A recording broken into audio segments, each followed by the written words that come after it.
Hello दोस्तों, राधे राधे। स्वागत है आपका हमारे चैनल पर।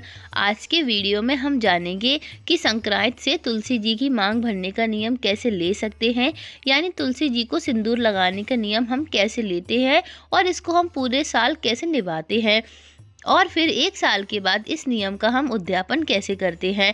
तो देखिए, संक्रांति से बहुत सारे नियम लिए जाते हैं। कुछ लोग इसे तुलसी जी की मांग भरने का नियम बोलते हैं, तो कुछ लोग इसे तुलसी जी को सिंदूर लगाने का नियम भी बोलते हैं।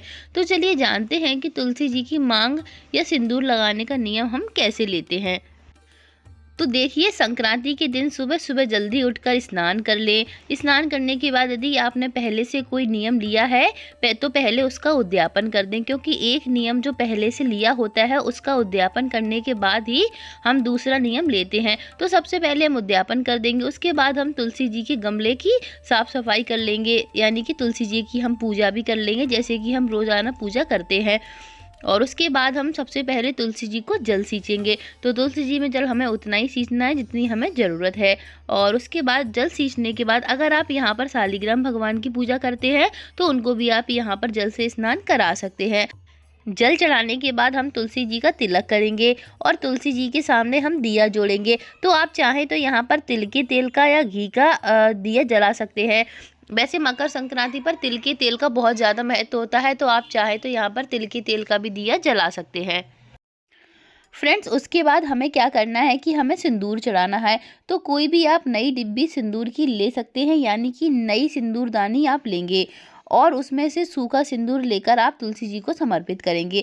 वैसे चाहें तो आप यहाँ पर जो सिंदूर गीला सिंदूर आता है वो भी आप चढ़ा सकते हैं, पर अगर आप यहाँ पर तुलसी जी की मांग भर रहे हैं तो आपको सूखे सिंदूर का ही यूज करना चाहिए। इससे आप तुलसी जी की मांग भरेंगे। तो इस तरह से हमें 1 चुटकी सिंदूर लेना है और इस तरह से हमें तुलसी जी की मांग भरनी है और मन में ये संकल्प करेंगे कि हे तुलसा माता, आज से मैं ये नियम ले रही हूँ कि आज से 1 साल तक मैं आपकी रोज़ाना इसी तरीके से मांग भरूंगी और 1 साल के बाद इसका उद्यापन करूंगी। ऐसा संकल्प करके मन में, और इसके बाद हम तुलसी जी की आरती करेंगे और आरती के साथ ही हम रोज़ की पूजा पूर्ण करेंगे। अब आज से 1 साल तक रोज़ाना जब हम तुलसी जी की पूजा करेंगे तभी हम तुलसा जी की 1 चुटकी सिंदूर से मांग भरेंगे। तो पूरा 1 साल तक प्रतिदिन हम तुलसा जी की मांग भरेंगे। अगर किसी कारणवश आप एक दिन मांग नहीं भर पाते हैं तो अगले दिन 2 बार आप तुलसा जी की मांग भर देंगे। यदि कभी कभी क्या होता है कि महिलाएं पीरियड से हो जाती हैं तो 7 दिन तक वो तुलसा जी की मांग नहीं भर पाती है। तो हमें क्या करना है कि जब भी हम पूजा करेंगे तो हम रोज़ 2-2 बार सिंदूर से तुलसी जी की मांग भरेंगे। इस तरीके से हमें 7 बार करना है, तो हमारे वो 7 दिन कवर हो जाएंगे। तो इस बात का आप ध्यान रखेंगे। और पूरा साल मांग भरने के बाद अगली मकर संक्रांति पर सबसे पहले सुबह स्नान करके तुलसा जी में जल सींचेंगे। और अगर आप यहाँ पर शालिग्राम भगवान की पूजा करते हैं तो उनकी भी आप यहाँ पर पूजा करेंगे। इसके बाद हम यहाँ पर दिया जला देंगे और जिस दिन हम उद्यापन करेंगे उस दिन हमें तुलसा जी की मांग जरूर भरनी है। और मांग भरने के लिए आप एक ही डिब्बी रखिएगा, यानी कि जब पहले दिन से आपने जो डिब्बी ली थी मांग भरने के लिए, आप उसी डिब्बी का पूरा साल प्रयोग करेंगे। और जब उसमें से सिंदूर खत्म हो जाए तो आप उसी डिब्बी में सिंदूर और भर ले। लेकिन हमें डिब्बी चेंज नहीं करनी है। जिस डिब्बी का हमने शुरू से यूज किया है उसको पूरा हमें 1 साल तक चलाना है। इस बात का हमें विशेष रूप से ध्यान रखना है। इसके बाद हम तुलसा जी में तिल चढ़ाएंगे। इसके बाद हम तुलसा जी के लिए सुहाग का सामान लेंगे। तो हमें तुलसा जी को समर्पित करना है, तो यहाँ हम 16 श्रृंगार जरूर लेंगे, क्योंकि तुलसा जी की जब भी हम कोई पूजा वगैरह करते हैं तो उसमें हमें 16 श्रृंगार जरूर से ही लेना चाहिए। इस बात का हमें विशेष रूप से ध्यान रखना है। और इसके बाद यहाँ पर हम धूप दीप दिखाकर तुलसा जी का पूजन कर देंगे।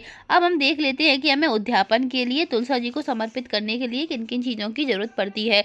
तो यहाँ सबसे पहले हम साड़ी ले लेंगे और साड़ी के साथ हमें एक ब्लाउज ज़रूर लेना है। इस बात का विशेष रूप से ध्यान रखना है।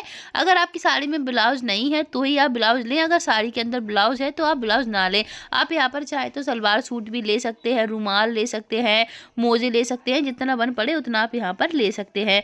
और इसके बाद यहाँ पर हम 16 श्रृंगार का सामान भी ले लेंगे। तो 16 श्रृंगार के सामान में आपको एक बात का विशेष रूप से ध्यान रखना है कि आप इसमें चांदी की सिंदूरदानी ले लें। क्योंकि हम तुलसा जी की मांग भर रहे हैं, तो हम जब उद्यापन करेंगे तो हमें चांदी की सिंदूरदानी की ज़रूरत पड़ती है और ये सिंदूरदानी मार्केट में काफ़ी आसानी से उपलब्ध हो जाती है। तो आप अपने बजट के अनुसार यहाँ पर चांदी की सिंदूरदानी ले सकते हैं। ऐसा नहीं है कि आपको बहुत भारी चांदी की श्रृंगारदानी लेनी है, जितना आपका बजट हो उस अकॉर्डिंग आप यहाँ पर चांदी की श्रृंगारदानी ले सकते हैं। तो ये देखिए, आप स्क्रीन पर देख सकते हैं, इस तरह की चांदी की सिंदूरदानी आती है जो मार्केट में आसानी से मिल जाती है, या फिर आप इसको सुनार की दुकान से भी ले सकते हैं। और इसमें हमें सिंदूर भर लेना है, तो सिंदूरदानी में हमें श्रृंगार के सामान में ही रख लेंगे और इसमें हमें सिंदूर जरूर से भरना है, इस बात का विशेष रूप से ध्यान रखें। और इस श्रृंगारदानी को हम श्रृंगार के सामान में ही रख लेंगे और साथ ही यहाँ पर हम कुछ दक्षिणा रख लेंगे। दक्षिणा हमें ज़रूर से रखनी होती है, ये मैं आपको पहले भी और वीडियोज़ में बता चुकी हूँ। और दक्षिणा आप यहाँ पर अपने बजट के रख सकते हैं। और यहाँ पर हम विष्णु भगवान के लिए, यानी कि हम शालिग्राम भगवान का हमने पूजन किया है, तो उनके लिए भी यहाँ पर हम कुछ वस्त्र ले लेंगे। तो आप यहाँ पर पैंट शर्ट ले सकते हैं या फिर कुर्ता पजामा का कपड़ा ले सकते हैं, जो भी आपसे बन पड़े वो आप अपनी सामर्थ्य के अनुसार ले सकते हैं। और इसमें भी हम कुछ दक्षिणा रख देंगे। तो इस तरीके से हमें उद्यापन के लिए इन सामग्री की ज़रूरत पड़ेगी। तो ये जो सारा सामान है वो हमें तुलसा जी के लिए लेना है और विष्णु भगवान के लिए लेना है, इस बात का आपको विशेष रूप से ध्यान रखना है। और इन सारे सामान को हम तुलसी जी के गमले के पास रखकर मिरस देंगे। सामान को हम 3 बार मिरसेंगे। जब भी आप कोई भी दान दक्षिणा या फिर कुछ भी दान करते हैं तो उसको मिरसना ज़रूर होता है। तो बस इन सारे सामान को हम मिरसने के बाद तुलसा जी के गमले के पास में ही रख देंगे और इसके बाद हम यहाँ पर परिक्रमा कर लेंगे। तो परिक्रमा आप अपनी सामर्थ्य के अनुसार कर सकते हैं, 5, 7, 21, 11, 51, 108, जैसे आपसे बन पड़े वैसे आप यहाँ पर परिक्रमा कर लेंगे। और इसके बाद यहाँ पर हम तुलसा जी की आरती कर देंगे और परिक्रमा करने के बाद यहाँ पर हम तुलसा जी की आरती कर लेंगे और आरती करने के बाद तुलसा जी से हम क्षमा याचना कर लेंगे पूजा में रही गलतियों के लिए और अपने सुहाग और अपनी मनोकामना पूर्ण करने के लिए तुलसा जी से यहाँ से प्रार्थना करेंगे। तो इस तरीके से हमारी यहाँ पर तुलसा जी को मांग भरने की जो हमने नियम लिया था उसका हम उद्यापन कर देंगे। अब हमें क्या करना है कि हमने यहाँ पर जो सारा सामान लिया है उसको आप अपनी सास को दे सकते हैं, जो भी सुहाग का सामान है अपनी ननद को दे सकते हैं, अपनी जिठानी को दे सकते हैं, यानी कि कोई भी सुहागन स्त्री उसको आप ये सारा सामान दान कर सकते हैं। और ये जो हमने यहाँ पर भोग प्रसाद लगाया है उसको आप किसी गरीब बच्चे में भी बांट सकते हैं या फिर आप इन सारे सामान को, जो भी आपके पास ये सारा सामान है वो आप मंदिर में जाकर पंडितानी को भी दे सकते हैं। तो आप देख लीजिएगा कि आपको ये सारा सामान किसको देना है। तो इस तरीके से हमारी तुलसी जी को मांग भरने का जो हमने नियम लिया था उसका उद्यापन हम इस तरीके से कर देंगे। तो दोस्तों ये था हमारा छोटा सा वीडियो। अगर वीडियो पसंद आए तो प्लीज़ चैनल को सब्सक्राइब जरूर कर दें और आप मकर संक्रांति पर जितने भी नियम लिए जाते हैं उनका अगर वीडियो देखना चाहते हैं तो उसकी लिंक मैंने डिस्क्रिप्शन में दे दिया, वहाँ पर जाकर चेक कर सकते हैं। धन्यवाद।